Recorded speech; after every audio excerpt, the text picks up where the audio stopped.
हाँ तो बच्चों, स्वागत है आपके अपने YouTube चैनल विक्रम सर की क्लास में। आज का जो हमारा टॉपिक है वो है गुणनखंड। गुणनखंड क्या होते हैं? किसी भी संख्या में, किसी भी संख्या में जिन संख्याओं का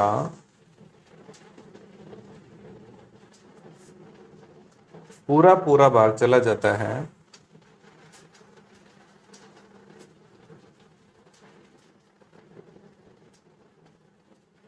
वो संख्याएं गुणनखंड कहलाती हैं।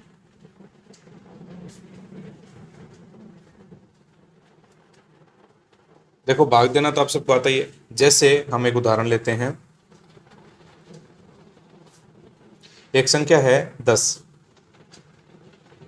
हमें ज्ञात करना है 10 के गुणनखंड। तो हम जानते हैं कि 10 में किस किस संख्या का भाग जा सकता है। हम जानते हैं कि सबसे पहले एक संख्या होती है एक। एक का भाग 10 में देंगे तो पूरा पूरा चला जाएगा। जैसे हम 10 के अंदर भाग दे रहे हैं एक का, बाकी करी 0, तो ये 10 उत्तर आ गया। इसी प्रकार अगर हम 10 में 10 का भाग दे दें, 10 एकम 10, बाकी करी 0, यहाँ भी पूरा पूरा भाग चला गया। 10 के अंदर अगर हम चाहें तो 2 का भाग दे सकते हैं। 2 का भाग दिया, 2 पांजे 10, बाकी करी 0, पूरा पूरा भाग चला गया। इसी प्रकार इस 10 के अंदर अगर हम 5 का भाग देंगे तो 5 दूनी 10, बाकी करी 0, पूरा पूरा भाग चला गया। इसका मतलब हमें 10 के अंदर 1 का, 10 का, 2 का और 5, इनका भाग देने पर पूरा पूरा भाग जा रहा है। तो ये इसके गुणनखंड होंगे 1, 2, 5 और 10। इसी प्रकार हम 20 के गुणनखंड करें। एक संख्या है 20, तो हमें चेक करना है कि इसके अंदर किस किस का भाग जा रहा है। तो जिन जिन संख्याओं का 20 के अंदर भाग जाएगा वो 20 के गुणनखंड कहलाएंगे। जैसे 1, 2, 2 दाई 10, फिर 4, 4 पंजे 20, 2 दाई 20 और 1 20 20। ये सारी संख्याएं हैं जो 20 के गुणनखंड हैं। इन सभी के अंदर एक बात जो महत्वपूर्ण है वो ये है कि प्रत्येक संख्या के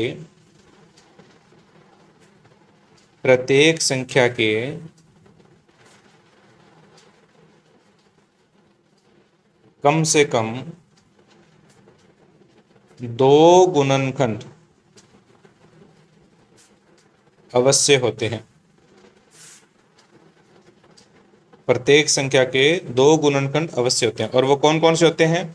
एक तो है 1 और दूसरा है संख्या स्वयं। मतलब जिस संख्या के हम गुणनखंड निकाल रहे हैं वो संख्या। जैसे हम इन्हीं उदाहरणों पर देखें, 10 के गुणनखंड है तो उसके अंदर ये 1 और ये 10, ये दो तो इसके गुणनखंड हैं ही, इससे ज़्यादा भी हो सकते हैं। इसी प्रकार 20 के गुणनखंड 1 और वह संख्या स्वयं 20, ये तो है ही, इसके अलावा और भी गुणनखंड हो सकते हैं। इसके अतिरिक्त कुछ संख्याएं ऐसी भी हैं जिनके गुणनखंड केवल 2 ही हैं। जैसे कुछ अन्य उदाहरण हम लें।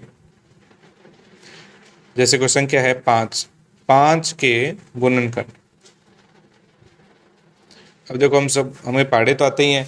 हम 2 का पहाड़ा पढ़ते हैं, 2 के पहाड़े में 5 नहीं आता, मतलब 2 का भाग इसमें नहीं जाता है, 3 का भाग भी इसमें नहीं जाता है, 4 का भाग भी इसमें नहीं जाता है, इसमें सिर्फ 5 का जा रहा है।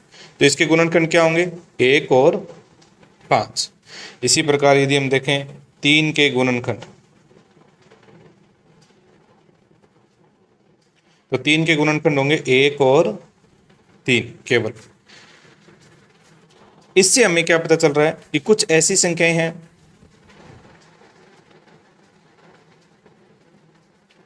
कुछ ऐसी संख्याएं होती हैं जिनके केवल 2 ही गुणनखंड होते हैं।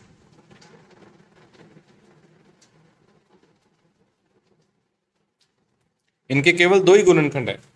जैसे 3 है, 5 है, इनके केवल दो दो गुणनखंड है, 1 और 5, 1 और 3। तो ऐसी संख्याओं को क्या कहते हैं? उन संख्याओं को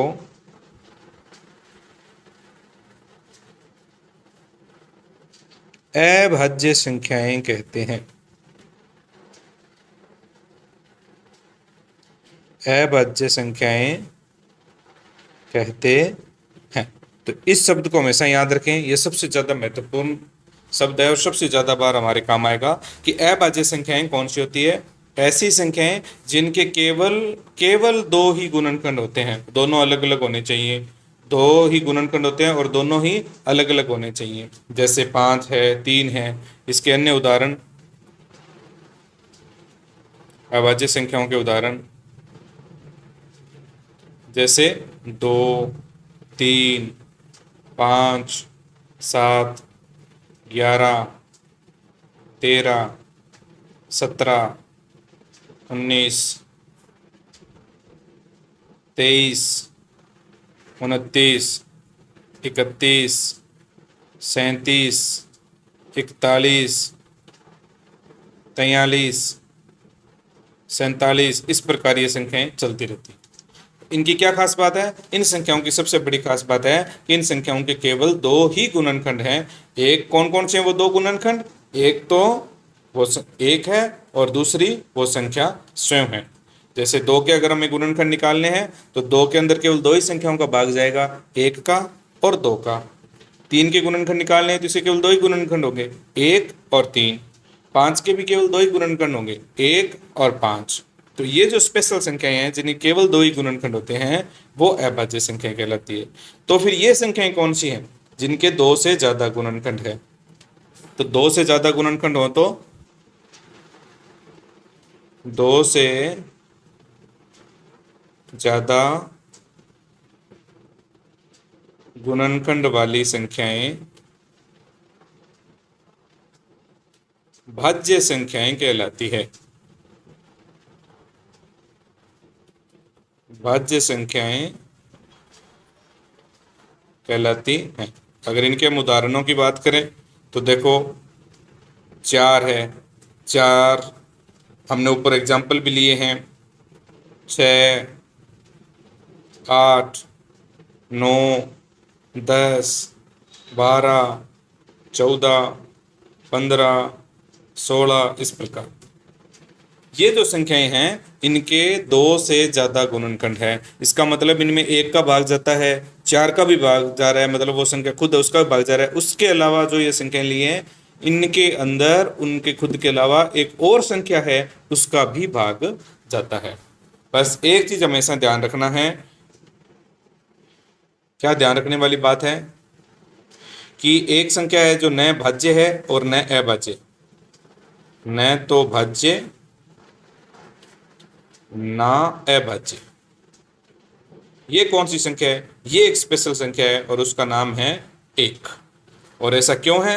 क्योंकि 1 के गुणनखंड सिर्फ 1 ही होता है, इसके 2 अलग अलग गुणनखंड नहीं होते हैं। तो इस प्रकार हमें ये ध्यान रखना है कि गुणनखंड क्या होते हैं, भाज्य संख्या क्या होती है, अभाज्य संख्या क्या होती है, अभाज्य संख्याएं क्या होती हैं और भाज्य संख्याएं क्या होती हैं। सबसे ज़्यादा काम में आने वाली संख्या है अभाज्य संख्याएं, इनका अभ्यास करेंगे। अभी यहाँ 47 तक लिखा है, आप 100 तक याद करो कि 1 से लेके 100 तक कितनी अभाज्य संख्याएं हैं, 1 से लेके 100 तक कितनी भाज्य संख्याएं हैं, इसका अभ्यास करें।